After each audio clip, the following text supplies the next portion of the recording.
आज हम जिस टॉपिक के ऊपर फ्लो चार्ट बनाना चाह रहे हैं उसका नाम है वेजो वेगल सिनकोपी।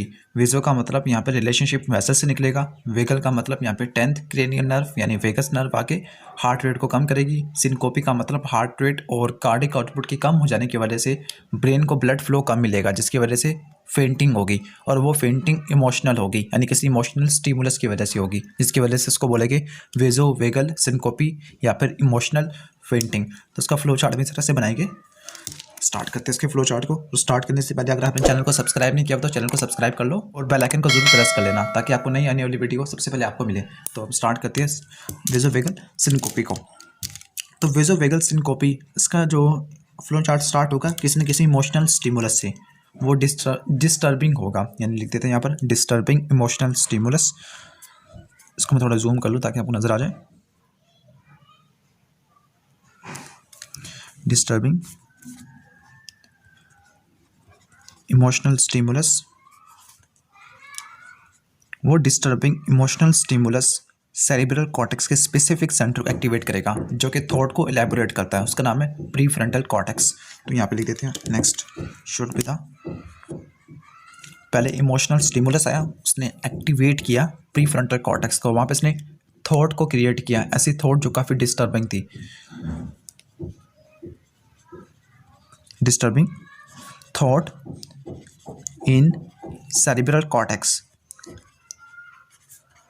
और अगर हम लिखना चाहे तो यहाँ पे प्रीफ्रंटल भी लिख सकते हैं, प्रीफ्रंटल कॉर्टेक्स ज़्यादा इन्वॉल्व होता है इसमें, प्रीफ्रंटल कॉर्टेक्स।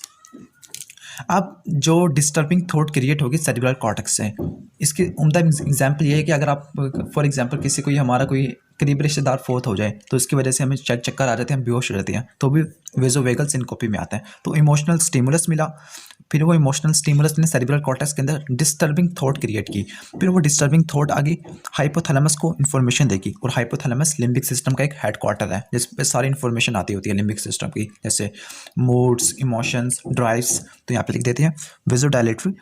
तो ये हाइपोथैलेमस के पास जाएगा, हाइपोथैलेमस के एंटीरियर वाले पार्ट के भी specific vasodilator area. Why it is called vasodilator area?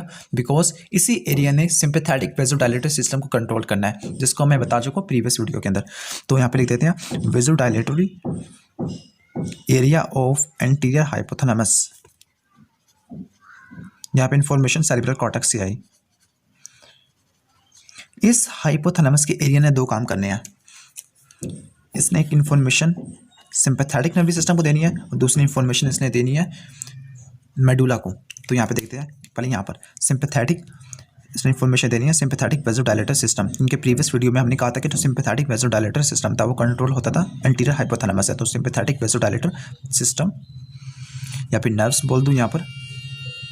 दूसरा, ये एरिया इन्फॉर्मेशन सेंड करेगा मेडुला को, मेडुला के भी स्पेसिफिकली ऐसे एरिया को जिसने पैरासिम्पैथेटिक नर्व की डिस्चार्ज करानी है। तो यहाँ पे लिख देते हैं ये वेगल कार्डियो इनहिबिटरी, क्योंकि इसने हार्ट रेट को कम करते हैं और कार्डिक आउटपुट को भी। तो यहाँ पे लिखेंगे vagal cardio inhibitory area of medulla.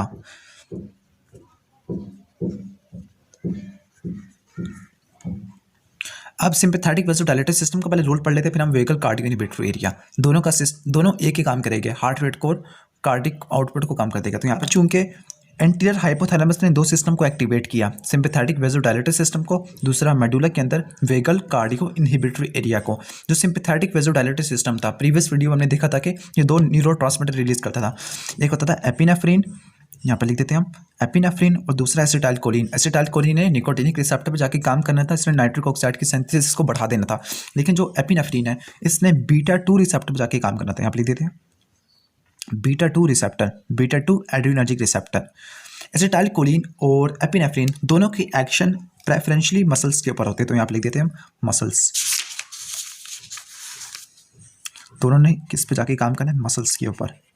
Finally इसने मसल्स की तो वेजोडाइलेशन करा दी ताकि हमें जो इंस्टेंट एनर्जी प्रोवाइड करनी हो तो वो तो मिल सके। तो वहां पे इसने मसल्स पे जाके इसने अल्टीमेटली वेजोडाइलेशन करवा दिया है। वेजोडाइलेशन, जब वेजोडाइलेशन होती है तो वेजोडाइलेशन हो जाने की वजह से आर्टीरियल प्रेशर ड्रॉप कर जाता है। तो यहाँ पे लिख देते हैं हम आर्टीरियल प्रेशर ड्रॉप कर गया।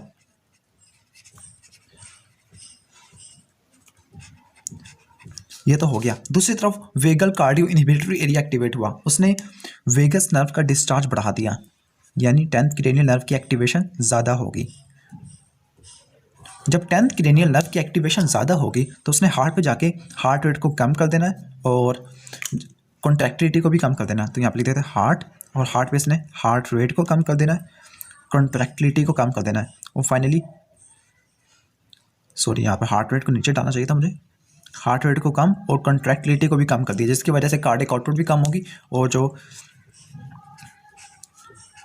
आर्टीरियल प्रेशर वो भी ड्रॉप कर गया। जब आर्टीरियल प्रेशर ड्रॉप कर गया तो फाइनली ब्रेन को जो ब्लड फ्लो मिलेगा, जितना मिलना चाहिए था उतना नहीं मिला, तो ब्रेन की तरफ जो ब्लड फ्लो होगा वो कम हो जाएगा। तो यहाँ पे लिख देते हैं decrease blood flow to brain, blood flow to brain. जब ब्रेन को ब्लड फ्लो रिलेटिवली कम मिलेगा तो फिर वहाँ पे कॉन्शियसनेस लॉस्ट हो जाएगी। तो यहाँ पे लिख देते हैं लॉस ऑफ कॉन्शियसनेस, यानी बंदा बेहोश हो जाएगा और इससे फेंटिंग हो जाएगी। और चूंकि ये फेंटिंग इमोशनल स्टिमुलस से हुई है, देखना मैंने स्टार्ट किया था इमोशनल स्टिमुलस से और ख़त्म किया मैंने फेंटिंग के ऊपर, तो इस इमोशनल फेंटिंग को बोलते हैं वेजोवेगल सिनकोपी। तो यही था वेजोवेगल सिनकोपी का ब्रीफ सा फ्लो चार्ट। तो अगर वीडियो पसंद आया तो वीडियो को लाइक कीजिएगा, चैनल को सब्सक्राइब कर लीजिएगा। थैंक्स फॉर वॉचिंग, अल्लाह हाफिज़।